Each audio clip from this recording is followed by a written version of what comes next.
Good morning, everybody. Good morning, everybody.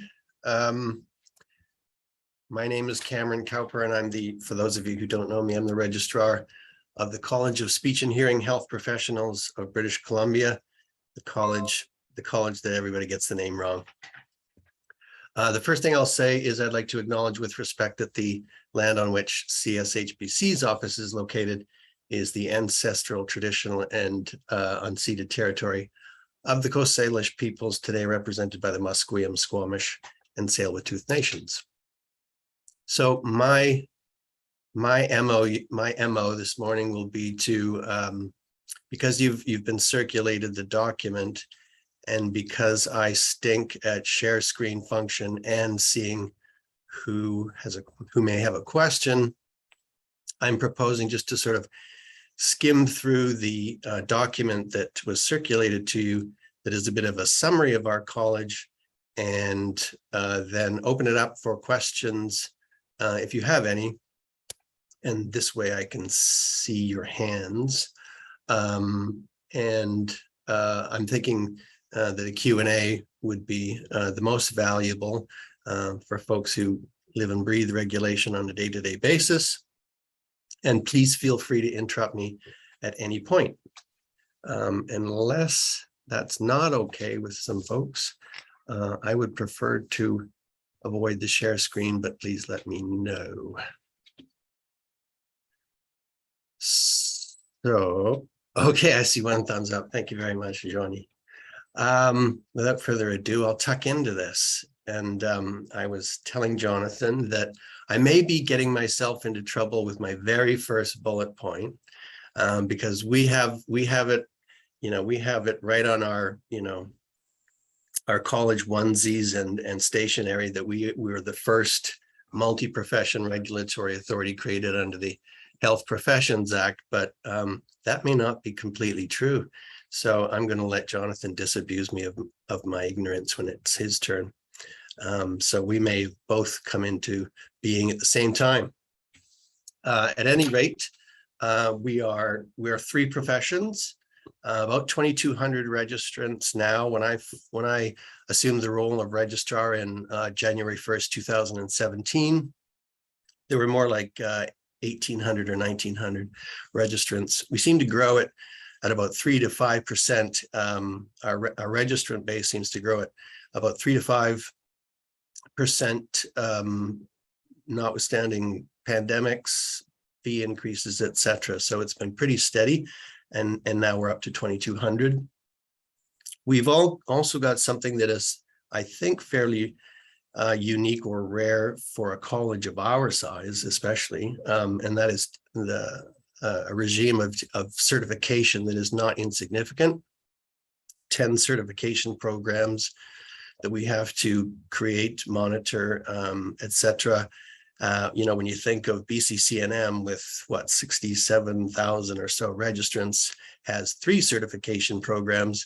There we are with 10 and only 2,200 registrants. So more on the challenges of that for a college of our size later. We've also got an in-house OSCE exam that we have to administer for one of our 3 professions.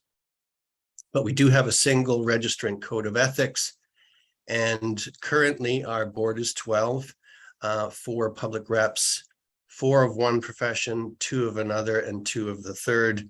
As I've pointed out in my footnote, just before the bylaw moratorium, the last bylaw moratorium came in place, there was a proposal to the ministry to make us 6 public, 50-50, 6 public reps and 2 members from each of the 3 professions for a 12-person board. That didn't happen, and may not happen before they turn the lights out on us. Next, I'll move on to our regulation. Just pointing out that, obviously that's where our restricted activities, our scope of practice, reserved titles, etc., of course, but also our restricted activities and the limitations on those restricted activities that results in the need for a certification program. So we approach registration and certification is essentially two forms of licensure, one for entry to practice, one for higher risk activities that are not suitable for entry to practice. And then I come to our bylaws, and I've flagged three fairly key elements to our bylaws, parts for panels, parts for certification, and parts for delegation to non-registrants, our communication health assistants or support personnel for our registrants. In particular, Part 3 panels, I think, may be of interest to folks, because that really is the bread and butter of how we administer things. We do have a provision in our bylaws that, or sections of our bylaws that provide for profession-specific panels, subpanels or subcommittees to take care of profession-specific business, and more on the volumes around those kinds of committees in a bit. But those are absolutely critical for us. Can't imagine living without them, and happy to take questions about that. On to point 3 there, registration classification is fairly straightforward: practicing or full, conditional or provisional, and non-practicing. Reserved titles, we've obviously got our 3. They've all got different pathways to registration, different levels of education, a couple requiring graduate degrees, one college diploma. And we do have a fairly significant number of folks who have multiple registrations. And really, the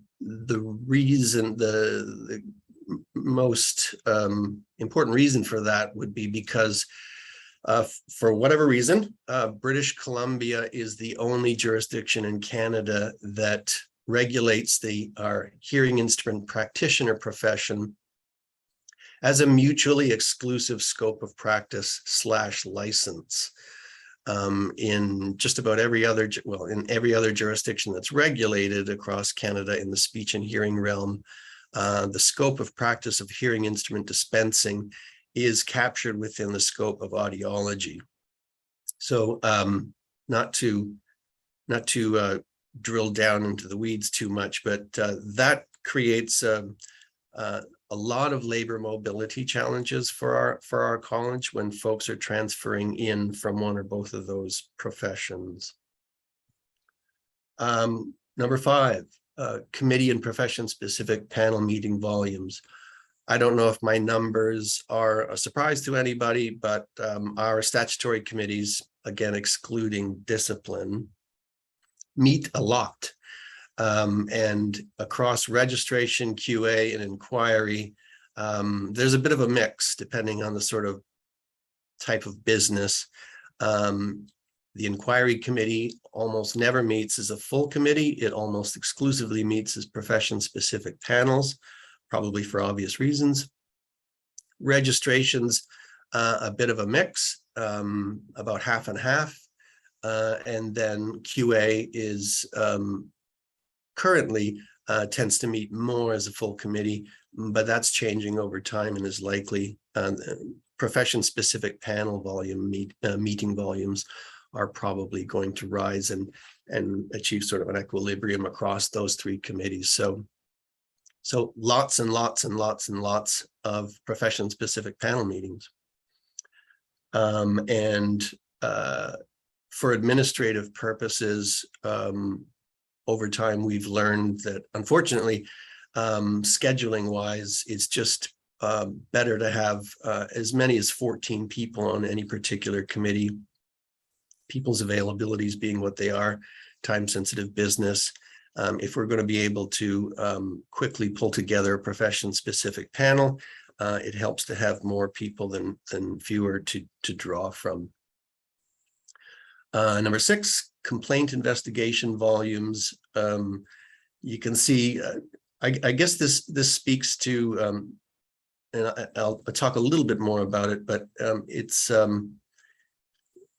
part of the evolution of this college, we can't overlook the fact that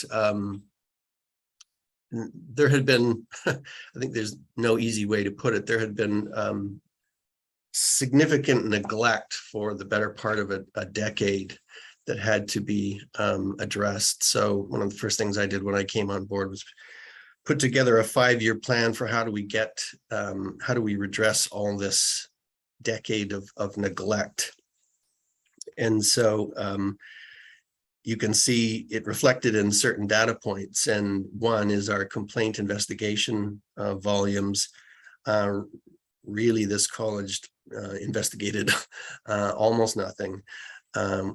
When I came on board, there was 1, 2, or 3 investigations that were sort of in progress. And after we did a number of things, that we had, very quickly up to, I think it was 400% increases in complaint investigation volumes. So that has obviously staff and cost implications. Number 7, our QA program is our big ticket item under the budget, other than staff and salaries and benefits. And we come at it from 4 different directions: practice hours, practice reviews, continuing competency credits, continuing education, and professional practice information or consults. So the first one won't be a mystery to anybody. The second one requires rosters of screeners and assessors. The practice reviews are contingent upon a screening tool that's highly predictive, so that we know that if somebody passes that screening tool, an on-site review is not required. But if they fail that screening, then one is required. And currently, we've completed proving the concept, so to speak, for profession 1. We're into that proof of concept. We're validating the screening tool for profession 2, and hopefully we'll get to do it for number 3. And then our practice review program tools will be predictive, valid, operational, and underway. CCCs, don't think I need to mention anything there. Professional practice information. So we have professional practice advisors on staff for all 3 professions, and their bread and butter business is responding to registrant inquiries, compliance with standards questions, etc. And they're busy. They're very, very busy. And I think 375 on average a year is close, if not exact. And so that's a service that we provide to registrants to round out the QA program. Number 8, finance and administration, which touches on organizational transformation over the last 5 years. Just provides you with a bit of a snapshot of where we started in 2017 and where we are now. And when I say 2017, that's sort of the turning point when we realized we could no longer, we were, essentially failing our mandate, failing the public. And so we had a lot of work to do to increase capacity, regulatory capacity across all our core areas of registration, certification, QA, inquiry and discipline, etc. And so you can see we started out with a very small org chart, and we're now in a different place. We're also in a different place, obviously, for registration fees, and we're in a different place for the kind of revenue that we draw from. We set a target of 2.2 several years ago, and after 3 relatively painful fee increases, that's where we are, just in time for amalgamation. Let me see anything else there. I think because our professions, it's hit and miss for their regulatory status across Canada, across the Commonwealth and beyond. In some jurisdictions, our professions are not regulated, and others they are. And even within Canada, it's not, they're not regulated across the entire country. And in some jurisdictions, it's apples and oranges. So labor mobility is quite a challenge for us as a college that's regulating professions that are relatively newly regulated. And I would say that what I would call the regulatory gap across Canada is significant. Some of our professions are regulated basically at the end of somebody's desk in some jurisdictions. They're sort of like we were in 2016, you know, one staff member and a registrar who's working part-time. So that's also something that we have to deal with. Number 9, certification. You know, that's driven by our regulation. I will say this, it's horrendously expensive. There's just no way we can operate on a cost recovery basis for that. We retained a consultant who came in and costed every single one of our business activities at one point. I want to say just before the pandemic. And just the application itself for a certified practice certificate cost the college $600. And that doesn't include, you know, further work to monitor, to, you know, complaint investigations around certified practices where there's an allegation of incompetence to when practicing a high risk activity. So very, very, very, very expensive, and has always been a challenge. And we've tried to lift the fees up to the point where we're not hemorrhaging quite as much cash, but we certainly can't have it that each certificate costs $600. It's just a non-starter. So you know, there's just no way around it. Certification has to be subsidized from other business areas of the college. Number 10, online learning courses. Probably everybody's got a few of those. 2 of them are mandatory, 1 of them is voluntary. And then looking at the time, I better cut to it. I just put some thoughts together, takeaways, a day in the life of a multi-profession regulator, a small one, a boutique one, I would say. Because, you know, I don't think it was contemplated by the ministry, but when they created a college of 3 professions, huge number of certification programs, OSCE exam, and only 2,000 registrants, and it was a lot less when they created the college.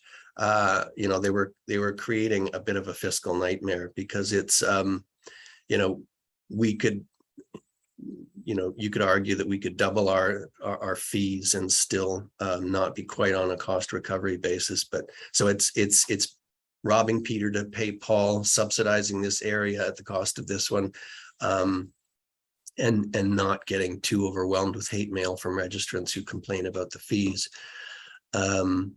So it's a huge challenge, and multi-profession regulation for a small footprint like ours, is expensive.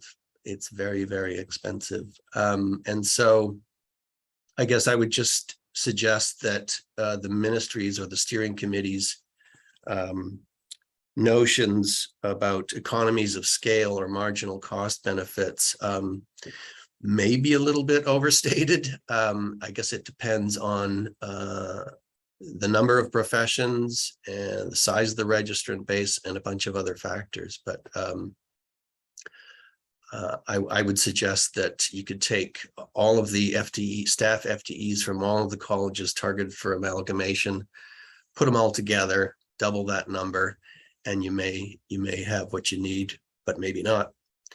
And I guess I looked at BCC&M's essentially, you know, non-stop recruitment drive since they came together as some evidence of that.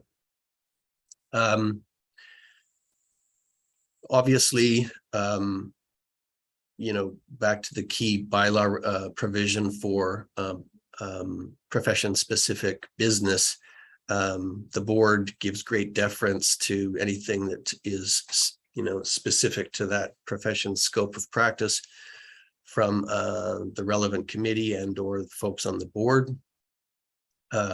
Speech language pathologists don't investigate allegations of incompetence of audiologists.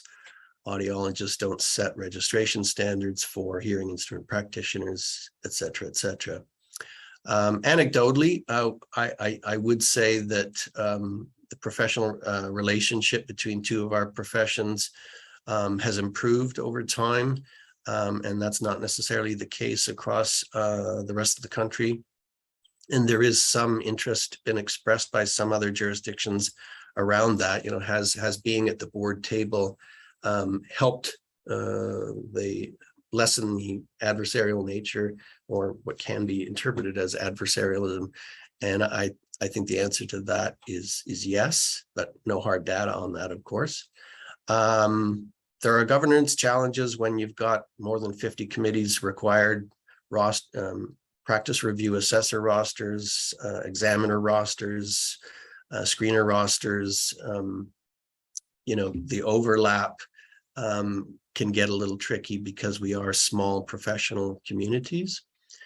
And I guess the last 2 points, our board has been supportive of the direction of the Caton Report and Steering Committee and Health Professions and Occupations Act from the beginning. They actually, some of them actually think it's long overdue, and that with any luck, it'll lead to greater interprofessional collaborative practice and team-based care and all those good things.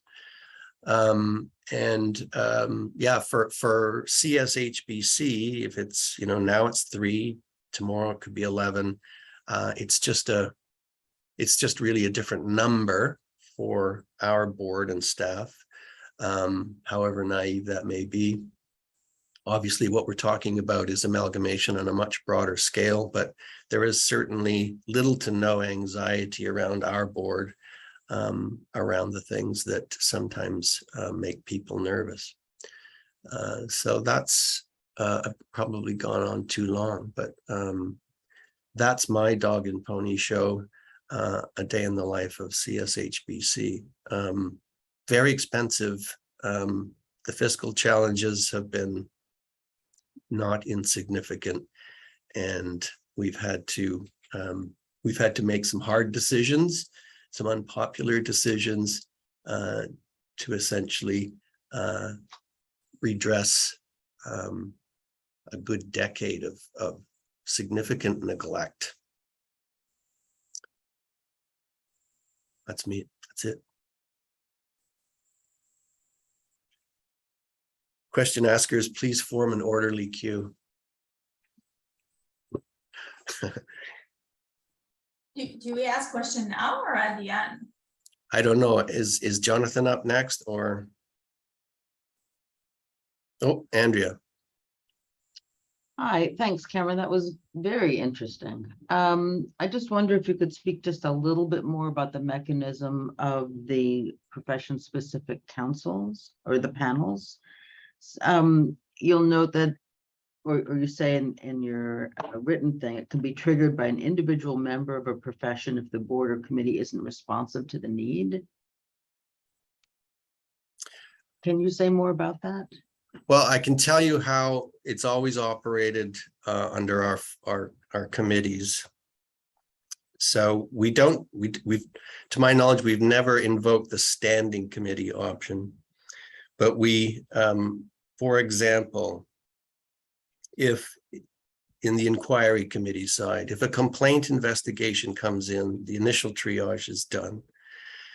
This is within the scope of practice of profession number 2. So we need a profession-specific panel, and in that case, it's 2 registrant members and a public representative. Quite efficient and fast to bring those folks together. So in the inquiry committee side, with legal counsel there in attendance as well, to provide legal advice and guidance, they work through the allegation, directed and under an investigation be conducted, and off they go. And that decision has the same force and effect as if the entire inquiry committee were coming together. For the registration committee, so we've got our bread and butter registration pathway sections of our bylaws. And so we have essentially two tracks there. Standard applications for registration, nothing controversial about it, very straightforward. I can approve those. But if they are non-standard for whatever reason, and that's usually an internationally educated applicant, then the same process happens. We pull together profession specific, if it's a speech language pathology application, we pull together speech language pathologists from the registration committee, a public representative, and sometimes we've also got legal counsel there. And so they make a decision on whether or not to grant licensure in a simple terms. And that decision has the same force and effect. It has to be, the full committee has to be advised of it, just like the full committee has to be advised of registrant approved applications for registration. And then quality assurance. Quality assurance is going through a bit of an evolutionary period right now. We're trying to move it more towards the same sort of business approach as registration and inquiry. If we're talking about a standard, for example, they're working on an autism standard right now. That could be the business of a profession-specific panel under quality assurance.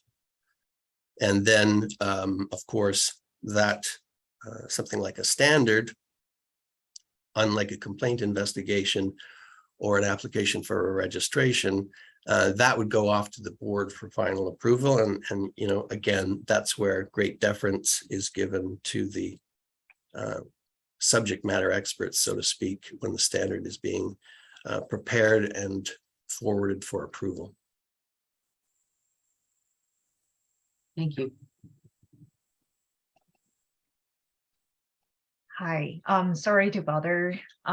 Yeah, considering it's already 10:30, I think we can probably invite Jonathan to have his presentation, and maybe at the end we can accommodate, have all the Q&A session at the end. Cameron, would that be okay with you? Yes, sorry if I mucked up your. No worries. Sorry, I should jump out earlier. Sorry about that. Yeah, it's your turn now, Jonathan. Thank you. Excellent. Thank you. Good morning, everyone. I am Jonathan Ho, the Registrar of the College of Traditional Chinese Medicine Practitioners and Acupuncturists of BC. I will see if I can share my screen. I acknowledge that my office is actually just around the corner of Cameron's office, which is located on the traditional and unceded territory of the Coast Salish people, represented today by the Musqueam, Squamish, and Tsleil-Waututh nations. Just to confirm, can everyone see my screen? Thanks. It's great. Okay, so my college began in 1996 as the College of Acupuncturists of BC. Government decided to add TCM to the college rather than establishing a new college, and that was done in 1999. Although my college may have preceded Cameron's, I think it's a different approach to, well, some may not even consider my college to be a multi-profession regulator, but that was the legislative history. In our enabling regulation, the TCMPA regulation, the professions are separately defined. An acupuncturist may practice acupuncture, including certain elements of TCM, and obviously a TCM practitioner can practice TCM. The definition of acupuncture is broad, essentially the use of needles and a number of different tools to stimulate acupuncture points, but there are also inclusion of some techniques or modalities which some may considered to be outside of acupuncture in the traditional sense and more along the lines of broader traditional Chinese medicine. And in fact, we can see that the definition of TCM in the same regulation actually includes Chinese acupuncture. And that has proven to be quite a bit of a challenge for us. And that's the difference, I guess, to how my college may or may not be considered in a traditional sense as a multi-profession regulator, because acupuncture is included as part of TCM, but the legislation, the Health Professions Designation and Amalgamation Act or regulation separately defines acupuncture and TCM. There are also significant implications on things like MSP, whereas MSP coverage applies to acupuncture but not to TCM. So there are a number of other regulations that or legislation that this contradicts or involves. I guess that's sort of why government decided to proceed this way. Despite the fact that we regulate two professions, depends on how you see it, the government enables or authorizes us to grant 4 titles. The first one would be an acupuncturist who are authorized to practice acupuncture, and we have about 1,100 acupuncturists. The second one would be the doctor of TCM who are authorized to practice both TCM herbology and acupuncture. We have 350 doctor of TCMs. TCM herbalists is sort of the oddball. They can only practice TCM herbology, but we only have 26 of them in the province. And finally, the TCM practitioner, who are like the doctor of TCM, they can practice both TCM herbology and acupuncture. We have 700 of them. I guess if we add all of them together, the number is sort of pretty close to Cameron's College, about 2,100 as well. The doctor of TCM and TCM herbalist titles are unique to BC. Only BC is authorized to grant doctor titles for the TCM profession, and the other provinces that regulates TCM decided that it's too much work to regulate TCM herbalist separately. So if you want to practice TCM herbology, your options would be to become a TCM practitioner, which would involve acupuncture education, as well as writing exams and going through registration requirements separately. Acupuncture is regulated in 5 provinces across Canada: Alberta, BC, Newfoundland, Ontario, and Quebec. TCM is only regulated in BC and Ontario, although there was a government announcement last week that I think a commitment from government in Newfoundland to regulate TCM, but in any event, they only have 36 registrants altogether. I will touch on maybe some of the standards portions. Some of the things are fairly consistent or similar to Cameron's College, and I would perhaps just elaborate on the differences. We have a pan-Canadian standard competency or entry to practice profile, which is developed by our National Alliance. The approach to defining scope of practice, it's a bit unique. I think in Cameron's case, there are 3 separate standards, 3 separate professions. We decided that it's more appropriate for us to embed both TCM and acupuncture in our standards, including our competencies. And this is how we sort of did it. We separate our competencies in the majority of our standards to, in a sense that identify whether ones are common that applies to both TCM and acupuncture, ones that are only applicable to acupuncture, for example, providing acupuncture treatment, and then ones that are only applicable to herbology, for example, implementing a herbal treatment plan. there are a lot of common standards, and I would say the majority of our soft skills, ethical standards, consent to treatment, and all those are common across the board, code of ethics and things like that. And I don't see why those couldn't be common to other professions as well.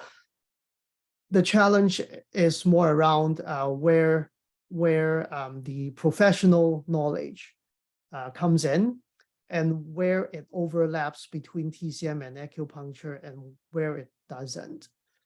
So putting the soft skills aside, there are professional skills that overlap as well between TCM and acupuncture. And that's where the majority of our challenges lie. Some would be in a standard specific to acupuncturists or the acupuncture profession. Some would be specific to just the TCM profession, but some are actually across the board that applies to both. Our registrants are at times confused with which ones apply to them and which ones not. And we have to make it absolutely clear because we decided on an approach like this where providing common standards in our view is a good thing. And we try to do that as much as possible. I will then move on to our governance structure. So 9 to 12 board members basically is the stipulation in our bylaws. 3 to 6 public members and 6 registered members. We have no limitation on who can be a registered member. So in a sense, there could be a situation where we only have registered members who can practice the acupuncture profession and none for the TCM profession, and vice versa. Practically speaking, we have typically have both, but obviously this is subject to an election process, which we can't control. Currently, we have 4 doctors, doctor of TCM, 1 TCM practitioner, and 1 acupuncturist on the registrant side. We just completed an election, and next year we would be 2 less doctor of TCM, so 2 doctors of TCM, 1 TCM practitioner, and 3 acupuncturists.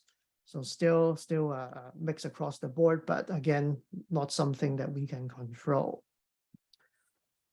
We separate our committees to what we consider our board committees and our regulatory committees. Board committees are those that support board functions, mainly oversight and governance. For our executive committee, we have 3 members, and that's stated explicitly in our bylaws, which consists of the board chair, board vice chair, and the finance committee chair. The finance and governance committee each consists of at least 3 members, so there could be more. We currently only have 3 for both, at least one of whom must be a public board member. The rest could either be registrant or public members, and they don't need to be board members. So the relationship only, well, we only need one of them to be a public board. So that's where the, I guess the relationship is remain intact, but the rest are either board or non-board members. Practically speaking, we usually have past or former board members act as members on these committees. Moving on to the regulatory committee side, we have 6, and I think perhaps it's because of how complicated the our approach to multi-profession is. We decided to separate education and examination from registration, although they really do very similar things, and some at times create I think a regulatory risk for the college because they're now 2 independent statutory decision makers for essentially the same purpose. So we could run into a situation where an applicant would be authorized to take an education program, become a student registrant, gone through years of education, write their registration exams, and then the registration committee as an independent statutory decision maker making a decision that's perhaps not consistent with the education examination committee. Thankfully, we have not seen that in the past, but that's a risk that we see, but something that we feel is a necessary risk to take because of the diversity of expertise that we need on particularly the education and examination side of things. So each regulatory committee consists of 6 to 12 members. Typically, well, in the bylaws states 1/3 public members, 2/3 registered members. That's usually the mix that we try to maintain, unless we have more, and that's when we can sort of deviate. The competency matrix for each committee include diverse academic and professional practice backgrounds or perspectives, but it does not include a minimum number of members from each profession. So again, similar to the board situation, there could be all registered members who can only practice acupuncture and not TCM and vice versa. But practically speaking, not a bylaw requirement. We try to ensure that there is at least one member from either profession, just to ensure that the expertise is there. But we also rely a lot on expert opinions or expert advisors. We have in-house practice advisors on the professional practice side for professional support, practice support, as well as practice advisors on the compliance side to advise on inquiry and discipline. The committees and board are supported by 13 full-time staff. 3 of the staff are registrant members. They are all either TCM practitioners or doctors of TCM, so essentially authorized to practice both professions. And that's sort of the balance that we try to strike. I would maybe leave it at that. I think Cameron talked about the ability to gain some economies of scale. I think there probably are for our case, but I would echo Cameron's comments that I don't think there's as much opportunity to gain economies of scale as we may have hoped. The need to develop either independent or separate standards, or in our approach, try to combine standards into a single document, oftentimes it's more than double the work. And in that sense, it probably doesn't create any economies of scale. Same thing with the complexity as opposed to the titles or professions. Some are regulated across Canada. Well, in the sense that 5 provinces regulate them, but some are only, like doctors of TCM are only regulated in BC, which means that we have to do our own education program reviews. We have to do our own registration examinations, OSCEs, standards, and we are essentially on our own for 350 registrants. There are economies of scales that could be gained, and we have, I think, realized a lot of those, but those are more around the same profession regulated in multiple jurisdictions rather than multiple professions regulated in a single profession. So happy to take questions. I will stop sharing.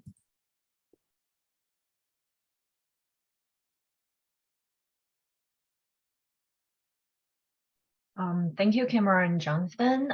So if you have any questions, you can use the raise hand icon to acknowledge that you have a question to ask, or if you have any question, you can probably use that, put them in the chat section. So Cameron and Jonathan, they can both answer. Diane? Yeah, Jonathan, do you have any of the same fiscal challenges that Cameron spoke to? We do. So when our college was initially established, I think there was a lot of political consideration. It was really a hierarchy approach. The reason why we have 4 registration titles or class, in the sense that acupuncturists pay, I think, $250 registration fee. And back in the day, in year 2000, doctors of TCM, I think, already pay over $500 in registration fee. In 2009, we decided to do a review on similar to what Cameron did, essentially looking at the regulatory costs for each registration titles. And I think to no surprise, it really costs the same no matter which profession you're regulating. It doesn't really matter how broad your scope is. So we decided to align all the registration fees to $850 across the 4 professions. I don't know if it's a fiscal challenge, but I think that provided a common playing field for all the professions and the regulatory resources that each gets. Although a lot is gained, as I mentioned earlier, through our national alliance, and I think really the economies of scale is there.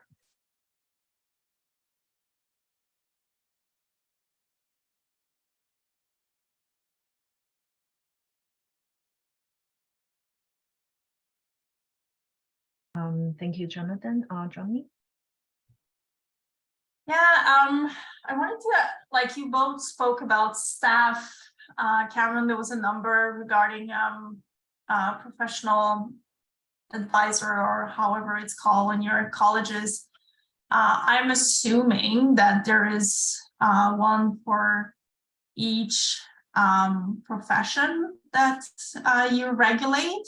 And so how was that the case from the beginning, how it has grown, and how do you manage? I know, Jonathan, there's an overlap in scope for some, so how do you manage those inquiries and from a staff perspective?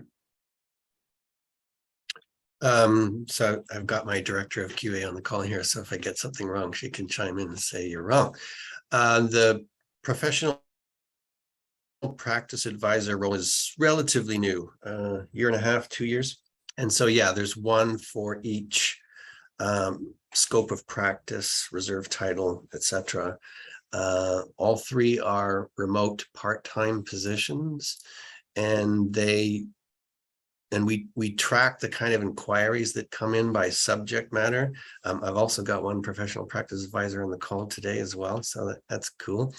And so, yeah, it's driven by scope. I think I would say, in simple terms, you know, what scope is this inquiry directed at? And our professional practice advisors will tell you that half the battle is figuring out what the question exactly is, and one question tends to lead to 6 other questions. So formulating the scope of the inquiry is part of the battle for those folks as well. But they're very, very busy. Soon as create it, if you build it, they will come. As soon as we created those professional practice advisor roles, it was just like a tsunami of inquiries. So it's been a very, very well used process, and it's all about what scope are we talking about here, and that's who responds to it. I would add, Cameron, that also there are many questions that are shared across all 3 professions, and so sometimes it's inanimo. And we keep a database of all the inquiries that come in, and the professional practice advisors review those, because we do also look at trends, which I think it really assists, and maybe highlights some pockets that need to be addressed through practice guidelines or standards and so on. And also it can certainly highlight the commonalities amongst all 3 professions through that process. Thanks, Kathy. I think we are similar, but we have the I guess the benefit of having the scope overlap, and I think whenever it doesn't overlap, I mean, those practice related questions, they are from an acupuncturist who is asking, how can I practice herbology without getting in trouble? Or a TCM herbalist asking about how can I practice acupuncture without getting in trouble? So those are relatively clear cut. But otherwise, I think definitely we either need, like in Cameron's situation, practice advisors who are authorized to practice both professions, or we have multiple practice advisors who can practice both. One thing I noticed when I came on board was that one of these things was not like the other, so to speak. So we had a regulatory regime for profession number 1, a regulatory regime for number 2, and one for number 3. And the one for number 3 was different in so many ways that didn't make a whole lot of sense. And so I think there was a feeling unspoken sometimes of profession number 3 felt like a second-class citizen within the college. So we've worked very hard over the years to bring those things all into alignment. And so it's all about the license and the scope of practice rather than, you know, is somebody a duly registered individual. And so I think at long last, everything is the same across all 3 professions, and we approach it as it's what license or scope of practice are we talking about? But the safeguards and the bylaws and the administration is now pretty much in complete alignment across all 3.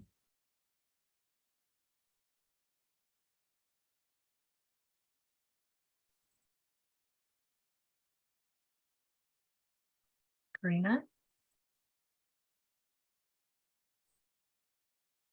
Sorry, you are muted. Sorry about that. I think you both talked about having in-house OSCE type exams. And I'm just wondering if you do them completely on your own or if there are external resources required to establish validity and that type of thing of the exams. So I'll go first. So the OSCE exam or OSCE type exam, so a performance-based exam that we administer it up at Douglas College is our venue. That's part of that is because of the regulatory irregularities, or I'm not sure that's the right word, that profession's the regulation of that profession across the country is all over the map. It's completely unregulated in some jurisdictions, it's quasi-regulated in others, and and then in our case it's regulated under the same umbrella. So and then there's no accreditation regime for that third profession across Canada either. So folks coming out of those recognized diploma programs, the competencies are all over the place as well. So our college, in our college's view, we needed an OSCE type exam as that safeguard before being granted entry to practice licensure. And so we designed it, we tested it, we validated it, we administer it, we review it. It's got our logo on it. Another huge cost. Probably costs around $2,000 per candidate to administer, and we charge $950, and that's probably, we're topping out there. So another area that gets subsidized, and really it's incredibly important for determining competency before licensure in that particular profession. For the other two professions, there is a national accreditation regime in place, and the entry to practice exams for those two professions are written competency-based exams, and they are administered external to the college, so a lot more cost efficient. Okay, thank you. Similar challenges it's for a Doctor of TCM title, which is unique to BC. We run our own multiple choice exam and our performance-based / OSCE exam. We use the Vancouver Community College, the VCC. We have a staff who does the project management work, and my director of professional practice appoints the subject matter experts and examiners. We bring in an external psychometrics company to look at the development process. They do the standard setting. They do post-administration analysis. And they also look at security of the administration security and whatnot. Yeah, so that's sort of our approach. Okay. And because your profession is so small, do you sometimes end up with examiners who know candidates? We do. Yeah. We always have to appoint more examiners than we need, and basically have two of them sit there, do nothing most of the time. Yeah. Okay. Thank you. We run ours twice annually, and we try to schedule it so that, and we've usually got them, their dates are usually fully subscribed. Another sort of related point I would bring up is when you're talking about economies of scale and marginal costs, and I don't know how Jonathan feels about this, but so often we are up against the challenge of what you raise, the issue you raised, Karina, of small volumes. So like, again, certification, and Cynthia may say I've got it wrong, but when you're a college of 60,000+ registrants and you need a certification program, chances are you've got the volume to source that to a Langara college or something like that. Away you go, take the course, come back when you're done. With us, the numbers are so small, it's not financially viable to outsource them to anybody. So we end up having to develop and administer them ourselves, huge cost. And then that also has implications for things like bridging programs. We look to other colleges with bridging program opportunities for challenging registration matters. We've gone to the UBCs of the world asking them, would you be willing to help us and create something like that? And it's just not financially viable. So we just have to walk away and do the best that we can. So that those economies of scale and marginal cost cuts both ways. And we seem to be on the short end of the stick for a lot of it, just because our volumes are so small. I mean, we've got certain certification programs where we're talking about a couple of dozen registrants hold them. That's it. So it's you have to have them. The ministry says you must have them. And so for a small college like us, it's hugely expensive. Yeah, we're in the same boat.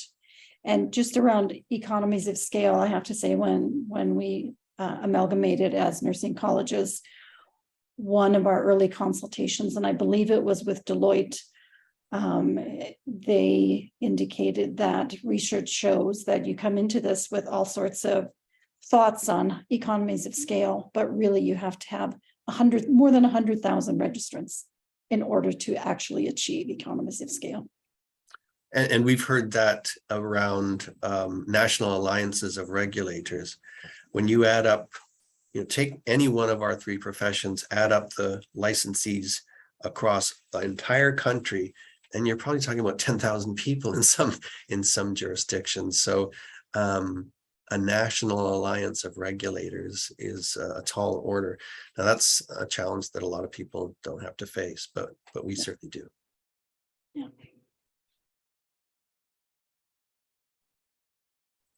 All right. Thank you, Cameron and Jonathan. I see that it's already 11 a.m. Not sure if we have any more questions for Cameron and Jonathan. If you do, raise your hand now.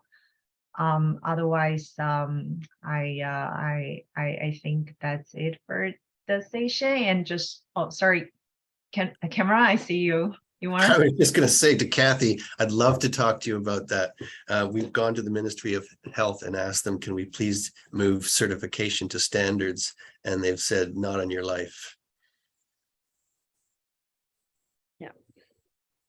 Anyway, It's interesting because two of them, at least the ones that you listed, are not related to restricted activities, and things like autism are more clinical practice. So there might be an opportunity using that, dare I say, the Caton flow chart, right? What's actually the regulatory need and where are the risks? Yeah, there's anyway. 3 of our 10 are up for discussion, and autism will be a standard, not a certified practice certificate. So maybe we're heading in the right direction, but it's always been a huge sell with the ministry. They're really risk averse when it comes to that stuff. Yeah. Be worth fun work ahead for you guys. Thank you, everyone. Right. Thank you. Very much, Cameron. Thank you. Jonathan, and thank you everyone for attending. Have a great day. Thank you. Bye-bye. Bye.